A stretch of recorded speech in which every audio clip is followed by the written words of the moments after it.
এই এইসব দেখতে থাকলে কিন্তু প্লেসমেন্টের কোডিং এক্সাম ক্লিয়ার হবে না, একটু পড়াশোনা করে নাও। ওকে। তো এই প্রোগ্রামটার কি আউটপুট হবে? অ্যাজিউম দ্যাট অ্যারেটার বেস অ্যাড্রেস স্টার্টিং অ্যাড্রেসটা হচ্ছে 1200।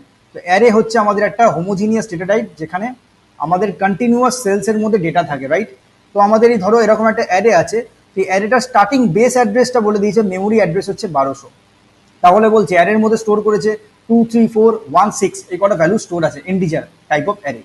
এবার প্রথম হচ্ছে পার্সেন্টেজ ইউ দিয়ে প্রিন্ট করেছে এআরআর, তারপরে পার্সেন্টেজ ডি দিয়ে প্রিন্ট করেছে সাইজ অফ এআরআর। তো এটার আউটপুট কি হবে প্রথমে দেখে নেওয়া যাক আউটপুটটা কি হচ্ছে, তারপর আমি এক্সপ্লেন করছি যে আউটপুটটা কেন ওইটা এসছে। তো ফার্স্ট আমাদের প্রিন্ট হচ্ছে 1200, দেন আমাদের প্রিন্ট হচ্ছে 10। তো ফার্স্ট 1200টা কেন আসছে? বিকজ আমি যখন এআরআরটা শুধু ইউজ করছি, এআরআরটা আমাদেরকে বেস অ্যাড্রেস দিয়ে দেবে। মনে রাখবে যে যখন অ্যারেটার ভেরিয়েবলটা শুধু ইউজ করা হয়, then it gives us the base address, the starting address of the array. তো স্টার্টিং অ্যাড্রেস ছিল 1200, আনসাইন ইন্টিজার হয়ে 1200টা প্রিন্ট হয়ে গেছে, ঠিক আছে, ফার্স্ট প্লেস হোল্ডারে। তারপরে পার্সেন্টেজ ডিতে কি বসছে না, সাইজ অফ এআরআর। এই সাইজ অফ এআরআরটা একটা অ্যারে, অ্যারেটার মধ্যে কটা আইটেম আছে? একটা, দুটো, তিনটে, চারটে, পাঁচটা, টোটাল 5টা আইটেম আছে। তো 5 × 2 টোটাল 10 বাইটস অফ ইনফরমেশন আছে, কারণ আমাদের ইন্টিজারের টাইপ লেটসে আমাদের 2 বাইট স্পেস নেয়।